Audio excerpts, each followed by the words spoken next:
Bismillahirrahmanirrahim. Kita melanjutkan ngaji fikihnya dulu ya. Masih ada nggak kitabnya?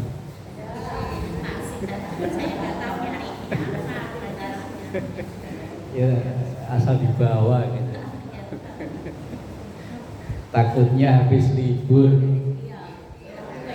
Apalagi yang jualan nasi uduk takutnya buat bungkus nasi uduk. Halaman 35. Sedikit ngulang baris yang kedua. Halaman 35 baris yang kedua. Udah, yang bawa disimak, yang nggak bawa ya wes ngantuk-ngantuk lah. Ntar asal saya udah wallahu a'lam bishawab berarti udahan. Loh, anak santri itu kalimat yang paling menyenangkan itu kalimat itu loh. Apalagi dulu ngaji bulan puasa, jam-jam segini tuh jamnya ngantuk. Pokoknya kalimat yang paling ditunggu-tunggu dan membahagiakan itu wallahu a'lam bishawab. Ngaji ngantuk, giliran ngaji selesai ngantuknya hilang.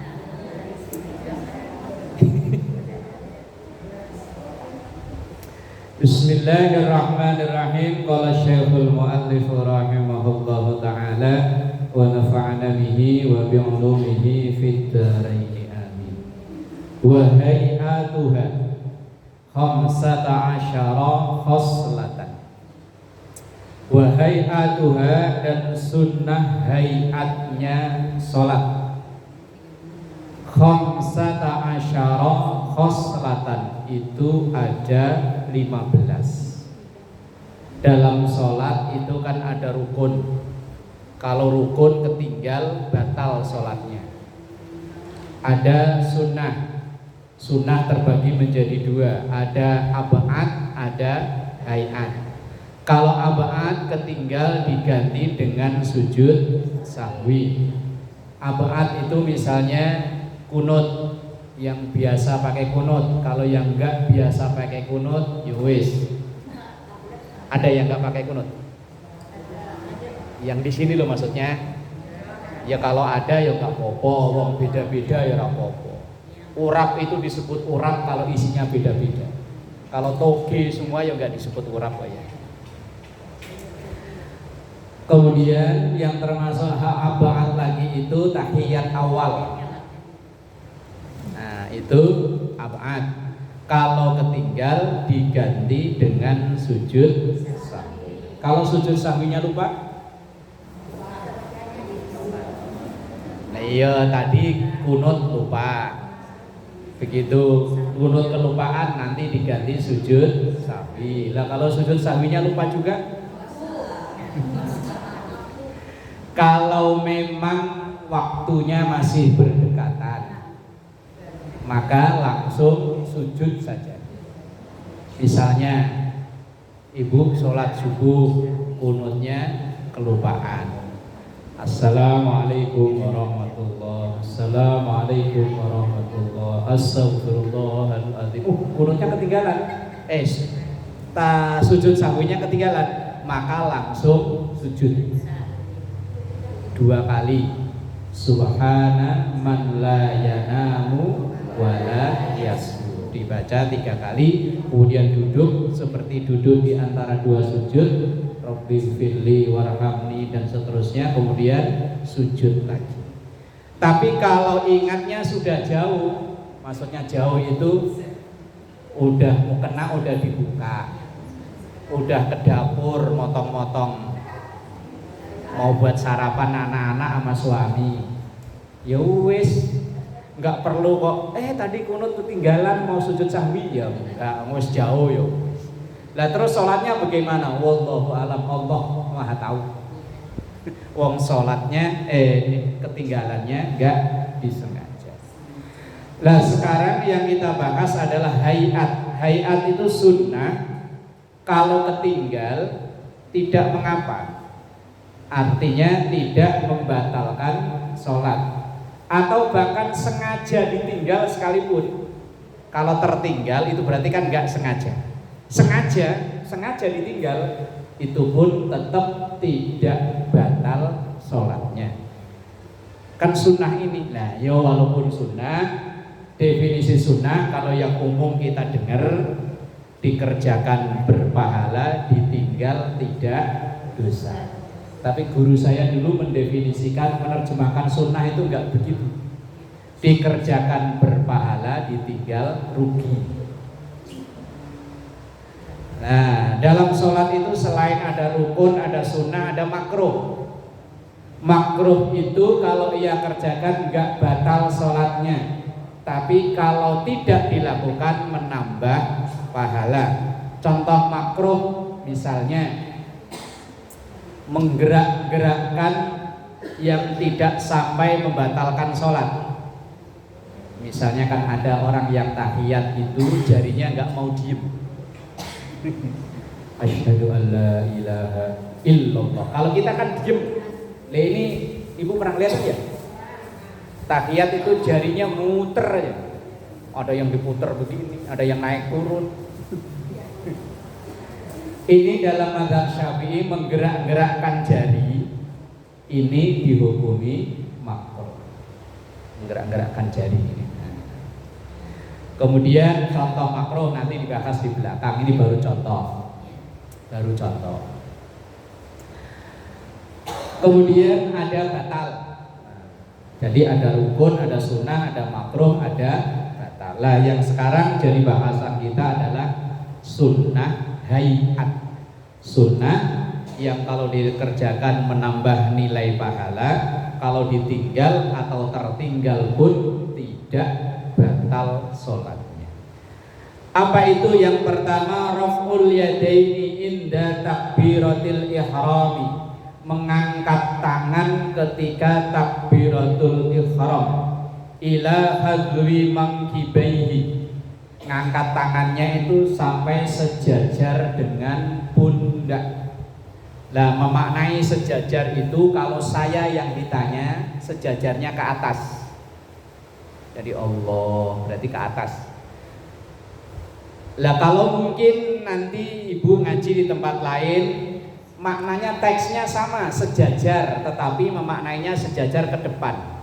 Makanya takbirnya ya begini, Allah kan sejajar ke depan ya.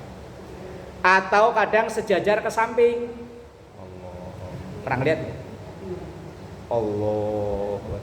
Atau kalau saya pribadi yang ditanya sejajarnya kemana? Ke atas. Karena guru-guru saya dulu ngajarinnya ke atas. Ke depan ya monggo, ke belakang monggo. Wong bahkan seandainya enggak ngangkat tangan sah sholatnya. Cuman kayaknya gimana gitu ya. Kalau takbiratul ihram kok enggak angkat tangan? Misalnya begini, Allahu Akbar, nggak ada tandanya kalau udah sholat ya. Tapi itu hukumnya sunnah hayat, dikerjakan menambah nilai pahala, tidak dikerjakan pun tidak mengapa. Itu mengangkat kedua tangan. Mengangkat tangan dalam sholat yang sunnah hanya 4. Ketika takbiratul ihram, ketika mau rukuk, ketika bangun dari rukuk, dan ketika bangun dari tahiyat awal. Berarti mau nyambung ke rakaat ketiga. Yang sunnah ngangkat tangan cuma di 4 ini loh. Pertama ketika takbiratul ihram, kedua ketika mau rukuk, ketiga ketika bangun dari rukuk, yang keempat ketika bangun dari rakaat kedua. Berarti habis tahiyat awal. Kalau habis rakaat pertama, habis rakaat ketiga, sunnahnya tidak ngangkat tangan, berarti langsung sedekap. Tapi kalau habis dari rakaat kedua, habis tahiyat awal, lanjut ke rakaat ketiga, ketika berdiri Allahu Akbar, sunnahnya ngangkat tangan lagi. Lah ngangkat tangan yang sunnah hanya 4 itu yang ada di dalam sholat. Kemudian waraf'ul yadaini indar ruku'i. Nah, itu ada tambahannya, yaitu mengangkat kedua tangan indar ruku'i ketika mau rukuk. wa inda raf'i minhu, dan ketika bangun dari rukuk. Itu yang 3, nanti yang 1 mungkin di belakang kali. Itu sunnah hayat, ada 15, cuman di situ nggak ada angkanya ya.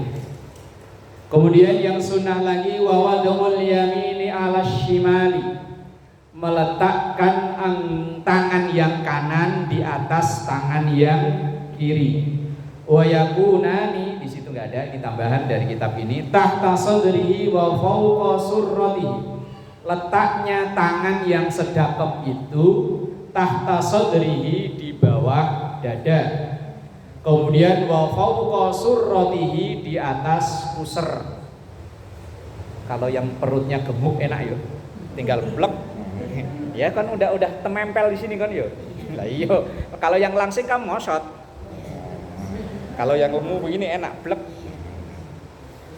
Ini yang diajarkan dalam fikih Syafi'i. Mengangkat tangan Allahu Akbar. Ini megang kok itu ini loh. Apa namanya? Pergelangan. Tangan kanan memegang pergelangan. Kalau begini Allahu Akbar. Anak saya kalau sholat begini, anak saya yang kecil. Kalau lagi baik, lagi mau sholat, Allahu Akbar. Apakah boleh? Boleh, enggak batal. Tetapi kalau pengen yang terbaik, ketika sholat meletakkan di bawah dada, di atas pusar tangan kanan, di atas tangan yang kiri, dan memegang pergelangan. Tidak begini atau apalagi gini.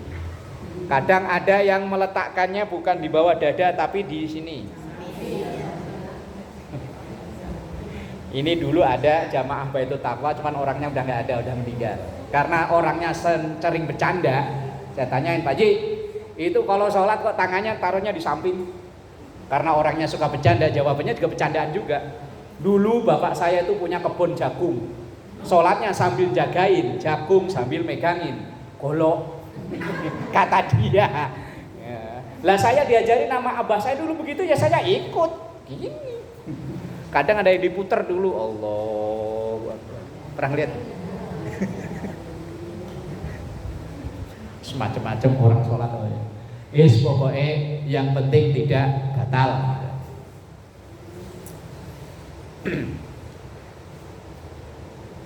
Wat tawajjuh, setelah tangan berada di sini, sunnah yang selanjutnya adalah at-tawajjuh. Tawajjuh itu membaca inni wajjahtu wajhiya lilladzi fataras samawati wal arda hanifan musliman wa ma ana minal musyrikin. Jangan kebalik loh ya.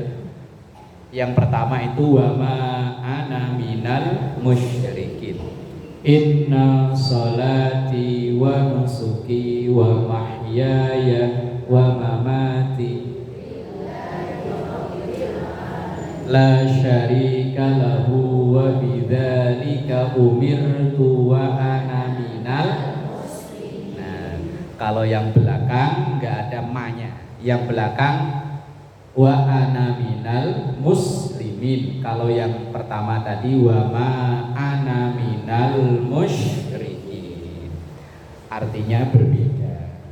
Kalau wa ma ana minal musyrikin, dan saya tidak termasuk orang-orang yang menyekutukan Allah. Tapi kalau wa ana minal muslimin, saya termasuk orang-orang Islam. Ini hukumnya sunnah, nggak dibaca juga nggak apa-apa. Dan saya yakin ibu-ibu kalau terawih ini nggak kebaca. Iya. Oh, baru takbir imamnya udah rukuk. Dan kalau seandainya misalnya ibu-ibu putra-putrinya di sekolah ada pelajaran agama, doa iftitahnya kok berbeda, Allahumma ba'id baini kama ba'atta baina. Gimana? Saya nggak hafal loh itu malah. Hanya pernah baca, cuman saya nggak hafal. Karena saya pernah lihat anak-anak sekolah buku pelajaran agamanya itu iftitahnya pakai yang itu. Apakah salah? Enggak, sama-sama benar. Doa iftitah itu redaksinya banyak. Nanti suatu saat kalau seandainya kita panjang umur ngaji kitab yang kakaknya kitab ini, kakaknya itu doa iftitah itu ada 5 macam. Nah, iya kakaknya seandainya ini kelas SMP, nanti kelas SMA gitu. Kan adiknya udah kelar.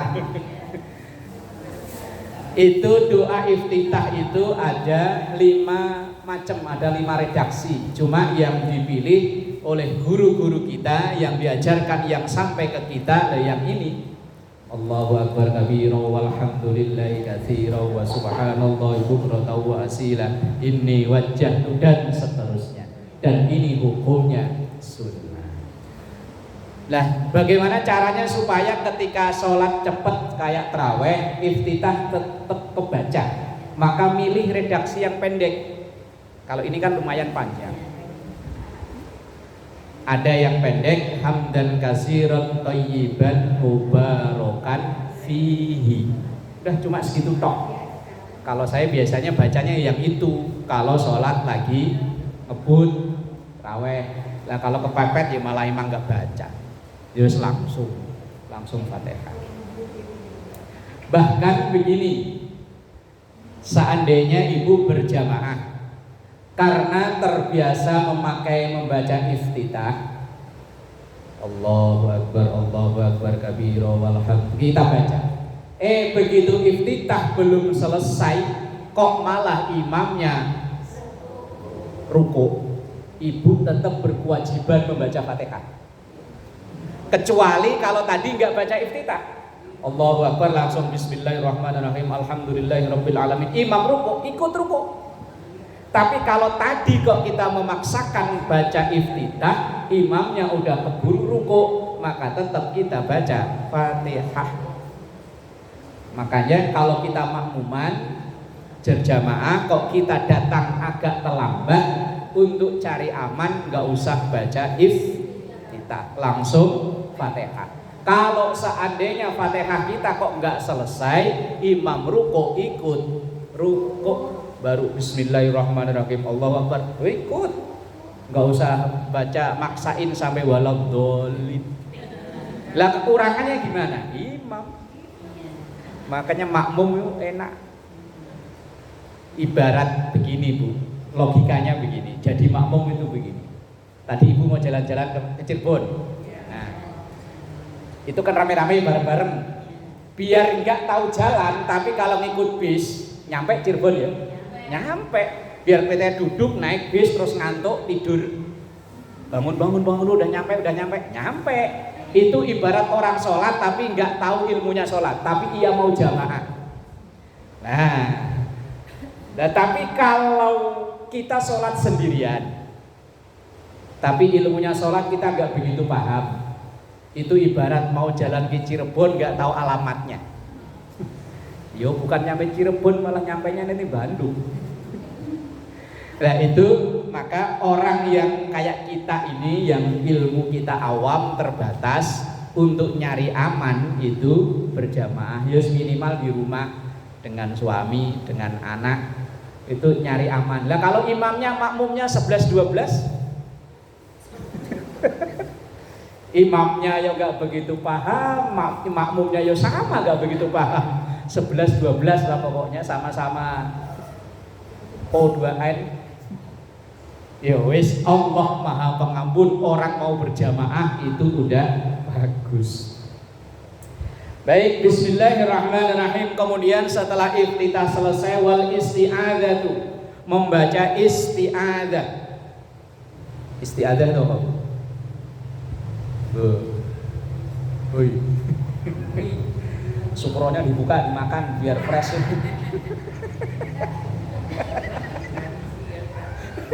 Lah ya sambil ngaji, sambil ngemil sukro kan enak tuh ya. Lah biar nggak ngantuk.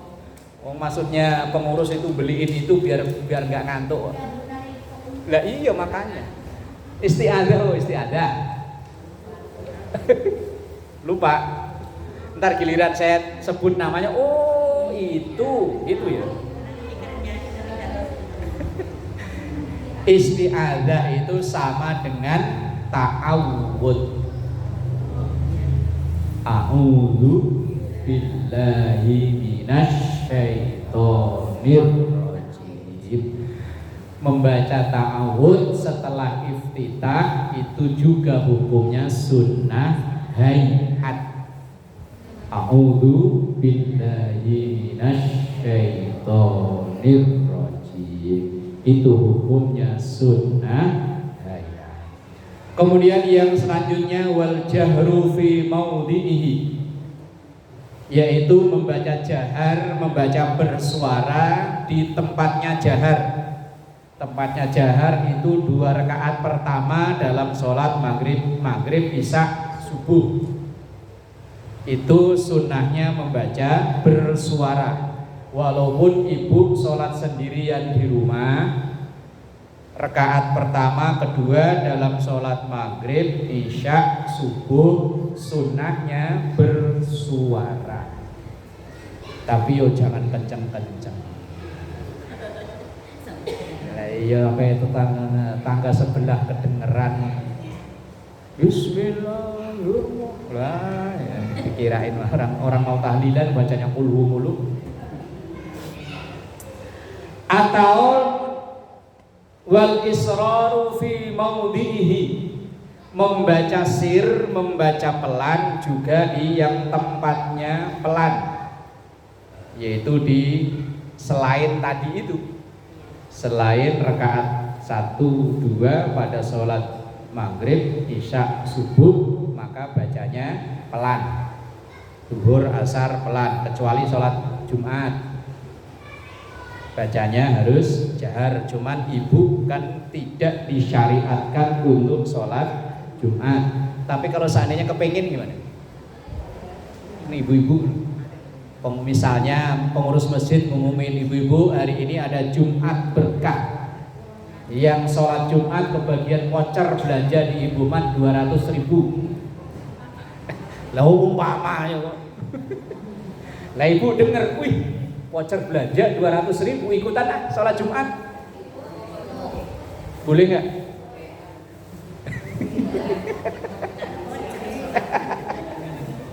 Lah yo salatnya lillahi ta'ala, cuman kan lumayan pulang dapat voucher umpama. Udah pernah sholat Jumat belum? Lah iya kali-kali misalnya ntar di Nurul Jannah ngumumin begitu ya Mbak Dia. Semua jamaah nanti dapat voucher belanja 200.000 di Indomaret, cuman cabang Kalimantan. Ongkosnya berapa?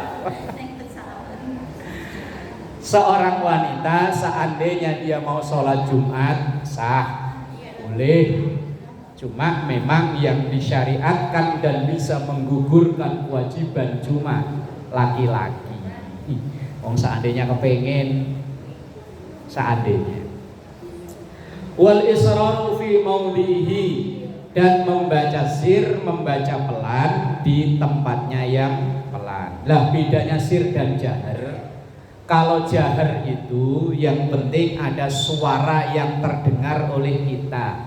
Kalau ibu sholat sendirian di rumah, yes pokoknya yang penting umumnya lumrahnya kedengaran. Mohon maaf kalau yang pendengarannya agak kurang. Akhirnya kan karena kata Ustadz katanya yang penting kedengeran.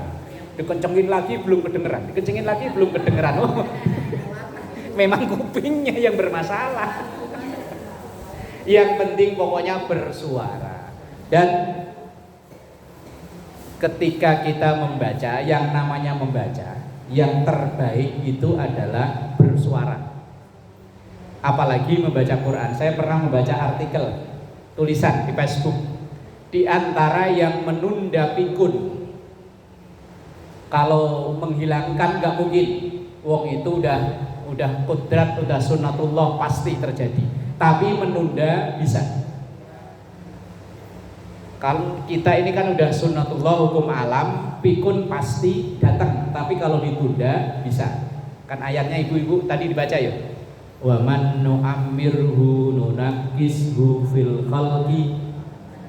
Nah, itu ayat yang pasti datang bahwa orang kalau dikasih panjang umur nanti akan balik kayak anak-anak lagi. Ya dulu waktu umur 2 tahun itu imut-imut, ntar kalau udah 60, 70 imut-imut, amit-amit. Pokoknya unyu-unyu lagi, udah coba aja. Diajak bercanda itu unyu-unyu lagi. Lah untuk menunda pikun itu diantaranya adalah dengan membaca dan bersuara. Walaupun bacaan itu hafal, kayak ibu-ibu nih kalau Yasin hafal ya. Yasinnya doang, kalau lanjutannya wal Qur'anil hakim sampai wa ilaihi turja'un mampu. Yang Yasin loh, hafal kan ya? Iya Yasin, hafal kan? Kalau lanjutannya wal Qur'anil hakim sampai wa ilaihi turja'un, kalau ada yang mimpin dia hafal ya. Walaupun hafal, tetap usahakan membaca dengan melihat dan bersuara. Itu di tulisan Facebook itu tadi, itu karena yang nulis yo praktisi kesehatan. Ada saraf mata yang bekerja, ada saraf mulut yang bekerja, ada saraf telinga yang bekerja. Kalau mata, mulut, telinga ini sering bekerja dengan sinkron, insya Allah pikun ditunda. Lah orang pikun itu kan karena mulut, mata, kuping dan otak nggak sinkron, makanya jadi pikun. Maka walaupun ibu misalnya tadarus di rumah, Yasin udah hafal, Ratibul Haddad hafal, tahlil hafal, kalau bisa usahakan tetap lihat tulisannya, dibaca dengan bersuara. Insya Allah pikun tunda. Kalau enggak pikun, ya enggak mungkin. Wong ayatnya udah ada.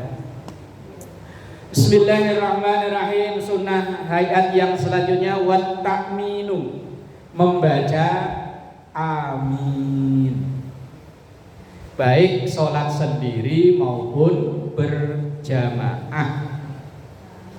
Kalau sholat berjamaah afdolnya antara imam dan makmum itu bareng. Imamnya yo baca amin, makmumnya yo baca amin. Dan bahkan ada keterangan seandainya seorang atau beberapa orang yang berjamaah, antara imam dan makmum bisa bareng dalam mengaminkan Fatihah tersebut, maka para malaikat pun ikut mengaminkan. Tapi yo baca aminnya nunggu kalau waladhdallin sudah beres. Ini anak-anak yang kadang baru ghairil maghdubi alaihim sudah. Tapi anak-anak ya. Nah, mosok kita yang udah begini mosok begitu. Udah begini mosok begitu. Lah kalau yang masih gono anak-anak malah ya biarin, wajar. Bahkan anak-anak di tempat saya tuh udah hafal kalau maghrib rakaat kedua. Kadang saya belum baca surat sesudahnya, anak-anak udah duluan karena hafal. Udah bertahun-tahun yang saya baca kalau ngimami maghrib rakaat kedua selalu kulhu. Bari waladhdallin amin, di belakang langsung qul huwallahu. Kalau sekarang udah biasa, dulu pertama kali begitu dalam hati pengen ketawa saya. Anaknya siapa? Membaca amin hukumnya sunnah di dalam sholat maupun di luar sholat ketika Fatihah dibaca. Dan amin ini bukan hanya untuk di Fatihah, di akhir Al-Baqarah juga sama, sunnahnya membaca amin. Di tahlil itu yang amanar rasulu bima unzila ilaihi mir rabbihi wal mu'minun, terus sampai sami'na wa ata'na ghufranaka rabbana wa ilaikal masir, sampai wansurna 'alal qaumil kafirin. Sunnahnya membaca amin, baik yang membaca maupun yang cuma mendengar. Kalau tahlilan kan baca itu ya? Ya baca, tapi enggak doa. Lah yo mulai sekarang amin. Ya nanti amin. Sunnah membaca amin itu kan bukan hanya setelah Al-Fatihah, di akhir Al-Baqarah juga sama sunnahnya amin. Karena itu kan doa. Mulai dari Rabbana la tu'akhirna in nasina aw akhtana. Aslinya doa itu doa yang bagus. Dan saya pribadi termasuk doa yang terbanyak saya baca, apalagi kalau khutbah Jumat, doa saya selalu itu. Maksudnya kan ada arti yang sangat indah dalam doa. Rabbana ya Allah Tuhan kami, la tu'akhirna, jangan engkau siksa kami, in nasina, kalau kami lupa, au akhtana, atau kalau kami salah. Padahal kita ini salah sama lupa sering banget. Sering banget. Lah ini doa, ya Allah jangan kau hukum kami saat kami salah atau lupa. Innasina, ketika kami lupa, au akhtana, atau kami salah. Lah dalam sholat kita itu kan yo kadang, yo bukan hanya sholat tadi, di luar sholat, di keseharian kita ini loh sehari-hari, yo kadang lupa, kadang yo salah. Nah, maka doa itu sangat bagus. Maka di penghujungnya amin. Baik yang mimpin ustazahnya atau mungkin kita yang mendengar ketika wansurna 'alal qaumil kafirin. Kita sunnah membaca amin. Lah kalau imamnya lagi di badan sholat, seandainya imamnya baca itu, ya sama, kita disunahkan membaca amin.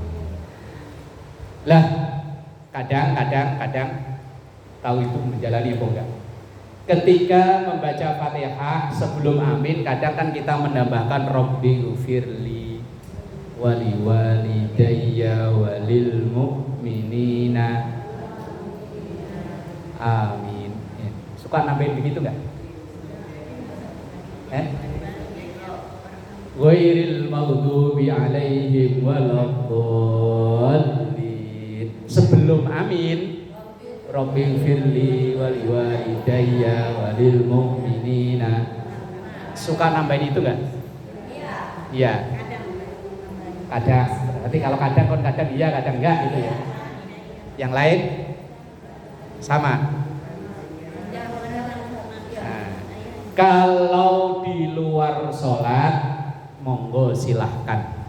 Tapi kalau di dalam sholat bukan nggak boleh, hukumnya beda-beda. Kalau kita yang baca Fatihah maksudnya, maka tidak mengapa menambahkan Rabbi firli dan seterusnya. Tapi kalau kita tidak membaca alias kita jadi makmum, yang baca kan imam, kita tidak perlu menambahkan Rabbi firli wali.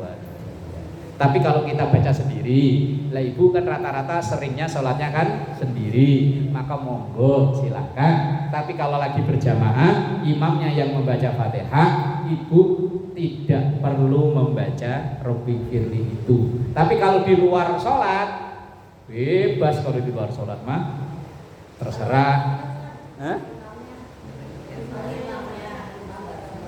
Lah kalau imamnya silahkan membaca. Imamnya berarti kan imam yang membaca Fatihah.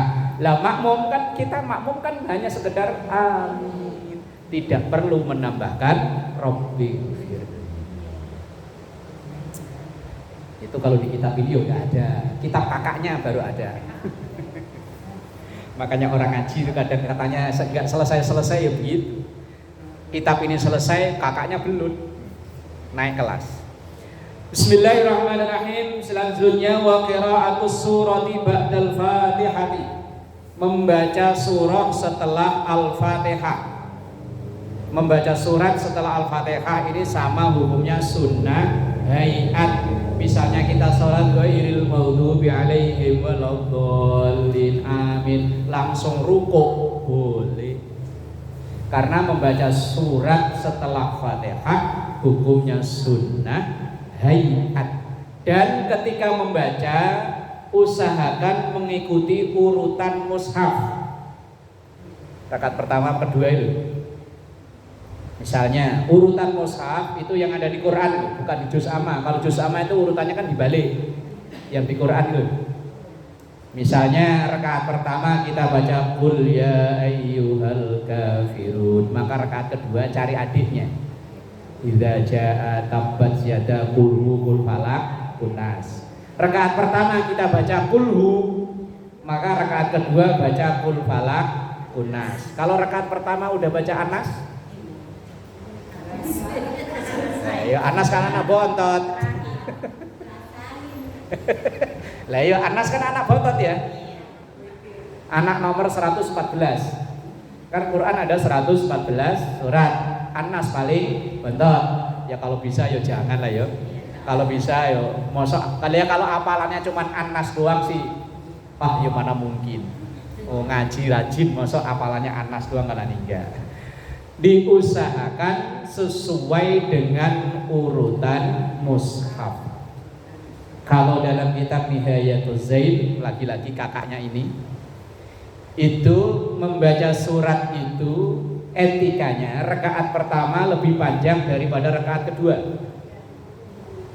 Kalau misalnya rakaat pertama 5 ayat, rakaat kedua cukup 3 ayat. Dan disesuaikan dengan urutan mushaf. Kalau seandainya bacanya 1 ayat, boleh. Ghairil maghdubi alaihim waladdallin. Amin. Bismillahirrahmanirrahim. Nun. Allahu Akbar. Lah kan 1 ayat. Dalam Quran itu kan permulaan surat itu ada yang cuma 1 huruf, nun, shad, qaf.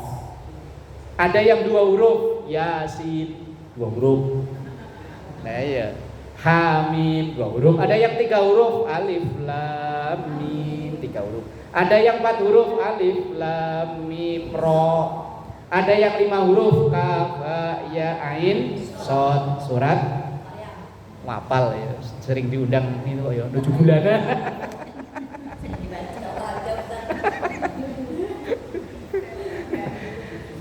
Kan seandainya cuma 1 ayat boleh, cuman kok yo kebangetan waladhdallin amin, apalagi jadi imam gitu ya. Bismillahirrahmanirrahim. Nun.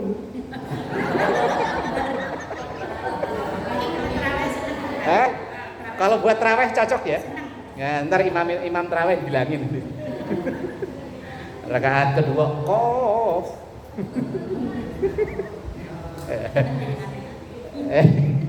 Kalau dulu anak pesantren mah sering begitu mah. Nah iya sama biasanya santri kan yang imami juga santri juga. Iya bacanya yang begitu-begitu aja. Yasin. Kirain mah dilanjutin ternyata ruku. Yang ada panjangan ya tadi kaf ha ya ain. Wa qira'atus surati ba'dal Fatihati, membaca surat setelah Al-Fatihah. Ini hukumnya sunnah hayat sesuai dengan kemampuan dan hafalan kita. Kalau baca pakai mushaf di depan, misalnya mosok kalkul mulu, kali-kali lah pengen baca lam yakunil ladzina kafaru min ahlil kitabi wal musyrikina munfakkina hatta ta'tiyahumul bayyinah, tapi belum hafal. Lah kemudian beli mushaf yang gede, tempel di dinding, boleh nggak? Boleh. Dan saya kalau sholat malam makanya itu, karena pengennya setiap 1 rakaat itu kan dari atas sampai bawah, kan halaman sini sama halaman sini kan dapat 1 salam, lumayan. Nggak hafal. Lah kalau yang hafal, terapalnya kan cuman kul mulu ya, biar gak diciriin sama malaikat. Takutnya ya orang ini mah kul lagi nih mah. Boleh, misalnya kita beli mushaf yang gede, kita taruh di depan biar bacaannya itu ada selingannya. Kali-kali itu baca Iqra bismi rabbikal ladzi khalaq khalaqal insana min 'alaq Iqra wa rabbukal akram. Tapi kalau nggak hafal boleh pakai mushaf yang gede baca. Wallahu a'lam bishawab. Sebelum ditutup dengan doa, kalau ada yang mau